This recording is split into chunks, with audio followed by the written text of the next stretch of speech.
MS word 2016 के इस अध्याय में इंसर्ट टैब के तहत इलस्ट्रेशंस ब्लॉक में आज आप सीखेंगे पिक्चर इंसर्ट करना, रीसाइज करना और उसे रोटेट करना। माइक्रोसॉफ्ट वर्ड 2016 में पिक्चर इंसर्ट करने के लिए मेन्यू बार में दिख रहे इंसर्ट टैब पर क्लिक करें। अब उसके रिबन में दिख रहे ऑप्शंस में से पिक्चर्स पर क्लिक करें। अब जिस भी लोकेशन पर आपने पिक्चर्स रखी हुई हैं उस लोकेशन पर जाएं और वहां से उसे सिलेक्ट कर लें। हमारी जो पिक्चर है वो इस पिक्चर फोल्डर में है। जो पिक्चर आपको चाहिए उसको सिलेक्ट करें और इंसर्ट पर क्लिक करें। ये देखिए पिक्चर इंसर्ट हो गई है। आप देखेंगे जैसे ही पिक्चर इंसर्ट हुई ऊपर मेन्यू बार में अपने आप फॉर्मेट ऑप्शन खुल गया है। इस ऑप्शन के रिबन में दिख रहे अन्य फीचर्स के बारे में हम आपको अगली कुछ वीडियोस में बताएंगे। अभी हम पिक्चर को रीसाइज करके देखते हैं। पिक्चर को सिलेक्ट करने के बाद जब हम उसके कॉर्नर्स या एजेस पर माउस ले जाते हैं तो एरो का शेप चेंज होकर वो डबल साइडेड एरो जैसा दिखने लगता है। पिक्चर के कॉर्नर पर माउस ले जाकर उसे प्रेस करके अंदर की तरफ ड्रैग करें। ये देखिए पिक्चर छोटी हो गई है। इसी तरह आप पिक्चर को अपने अनुसार कोई भी साइज दे सकते हैं। हम इसे ड्रैग करके बाहर की तरफ लेते हैं तो ये देखिए ये बड़ी हो गई है। इसके अलावा आप चाहें तो रिबन की सहायता से भी इमेज को छोटा या बड़ा कर सकते हैं। यहाँ पर फॉर्मेट ऑप्शन के रिबन में लास्ट में आपको साइज ऑप्शन दिखाई पड़ेगा। यहाँ से आप इमेज की हाइट मतलब लंबाई और विड्थ मतलब चौड़ाई को घटाया बढ़ा सकते हैं। अपवर्ड एरोज से हाइट और विड्थ बढ़ेगी और डाउनवर्ड एरोज से हाइट और विड्थ कम होगी।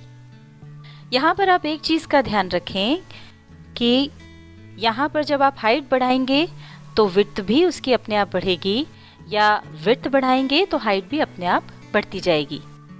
पर अगर आपको किसी पिक्चर में केवल हाइट ही बढ़ानी है या फिर केवल विड्थ यानी चौड़ाई ही बढ़ानी है तो वो आप ड्रैग करके कर सकते हैं। अगर आपको चौड़ाई बढ़ानी है तो उसके लिए वर्टिकल लाइन के बीच में जो सर्कल बना हुआ है उस पर माउस क्लिक करके उसे राइट में बढ़ाएं तो ये देखिए इसकी चौड़ाई बढ़ गई है।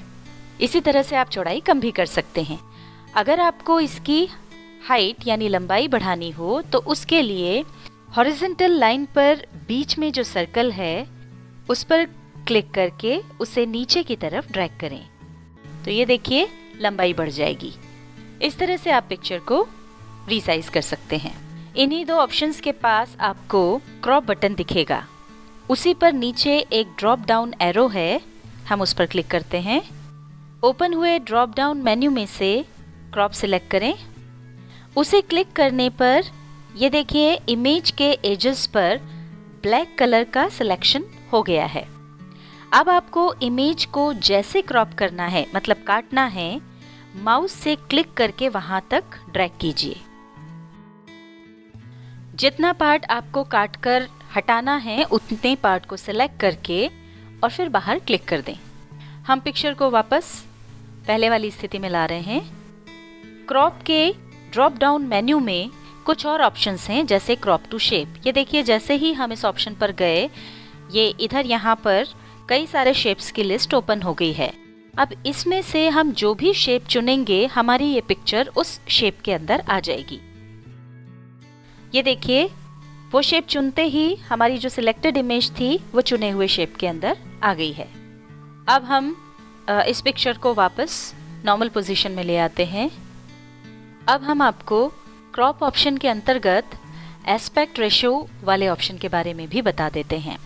इसके अंतर्गत जो पिक्चर क्रॉप होगी वो यहाँ पर जो लिस्ट खुली है उसके हिसाब से होगी। जैसे अगर आप 1:1 रेशो चुनते हैं तो पिक्चर स्क्वायर आएगी यानी उसकी लंबाई और चौड़ाई समान होगी।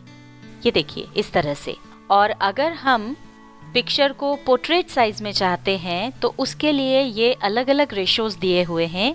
इनमें से आप कोई भी चुन सकते हैं। जैसे हमने 2:3 लिया ये देखिए पिक्चर पोर्ट्रेट स्टाइल में आई है, यानी ये वर्टिकल है। अगर ये पिक्चर आप हॉरिजॉन्टल स्टाइल में चाहते हैं तो उसके लिए हम चुन लेंगे लैंडस्केप। लैंडस्केप में भी हमारे पास अलग अलग रेशोज हैं, इसमें से जो रेशो आप चाहें वो चुन सकते हैं। हम चुन रहे हैं 3:2। तो ये देखिए लैंडस्केप स्टाइल में ये पिक्चर क्रॉप हो गई है।